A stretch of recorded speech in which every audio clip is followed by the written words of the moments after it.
प्रधानमंत्री नरेंद्र मोदी सरकार के 11 वर्ष पूर्ण होने के उपलक्ष्य में उत्तर प्रदेश के उप मुख्यमंत्री केशव प्रसाद मौर्य ने बुधवार को सर्किट हाउस में आयोजित पत्रकार वार्ता के दौरान केंद्र सरकार की उपलब्धियों को विस्तार से प्रस्तुत किया।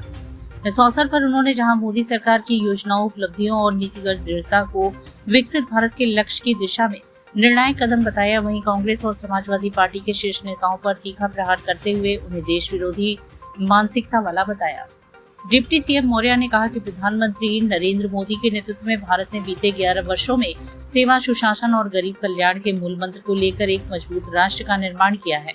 उन्होंने कहा कि मोदी सरकार ने जन जन के जीवन को आसान बनाने के साथ साथ देश को वैश्विक मंच पर नया आयाम प्रदान किया है।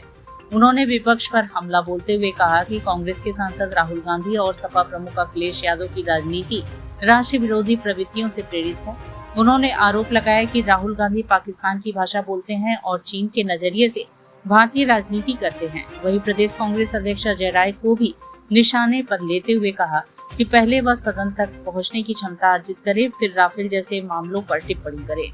उप मुख्यमंत्री ने कहा कि समाजवादी पार्टी अब समाप्तवादी पार्टी बन चुकी है और अखिलेश यादव की नकारात्मकता राजनीति को जनता ने नकार दिया है। उन्होंने यह भी चेताया कि बनारस के विकास कार्यों में लापरवाही बरतने वाले अधिकारियों के विरुद्ध जांच की जाएगी और गड़बड़ी पाए जाने पर कठोर कार्यवाही सुनिश्चित की जाएगी। डिप्टी सीएम मौर्य ने मोदी सरकार की प्रमुख उपलब्धियों को रेखांकित करते हुए बताया कि भारत ने अब सुरक्षा, अर्थव्यवस्था, टेक्नोलॉजी, आधारभूत संरचना, अंतरिक्ष विज्ञान, डिजिटल इंडिया, महिला सशक्तिकरण, पर्यावरण संरक्षण, शिक्षा, कृषि और स्वास्थ्य जैसे सभी क्षेत्रों में ऐतिहासिक प्रगति की है।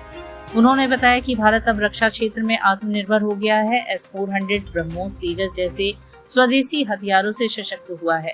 पाकिस्तान को आतंकवाद पर सख्त संदेश दिया गया। आतंक के विरुद्ध ऑपरेशन सिंदूर और अन्य कार्यवाहियों से देश की सीमाएं अब पहले से कहीं अधिक सुरक्षित है।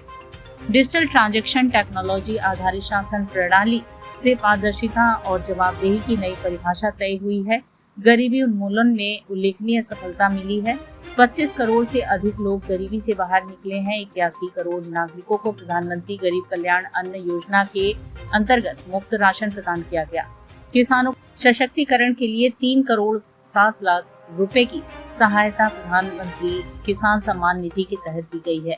जल जीवन मिशन के तहत 15 करोड़ से अधिक घरों में नल से जल की सुविधा पहुंची है। महिलाओं को राजनीति में 33% आरक्षण, 3 तलाक समाप्ति, मुद्रा योजना, लखपति दीदी योजना जैसे कार्यक्रमों से सशक्त किया गया है।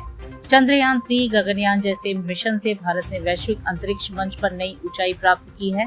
पूर्वोत्तर राज्यों में 3600 से अधिक विकास परियोजनाओं को गति दी गई है। उन्होंने बताया कि भारत दुनिया की चौथी सबसे बड़ी अर्थव्यवस्था बनने की दिशा में तेजी से अग्रसर है और 2024-25 में 825 अरब डॉलर का वस्तु एवं सेवा निर्यात दर्ज किया गया है। साथ ही देश में स्टार्टअप इकोसिस्टम के माध्यम से 17.6 लाख से अधिक रोजगार सृजित किए गए हैं। डिप्टी सीएम ने विश्वास जताया कि प्रधानमंत्री मोदी जी के नेतृत्व में देश वर्ष 2047 तक विकसित भारत बनने के लक्ष्य को अवश्य प्राप्त करेगा।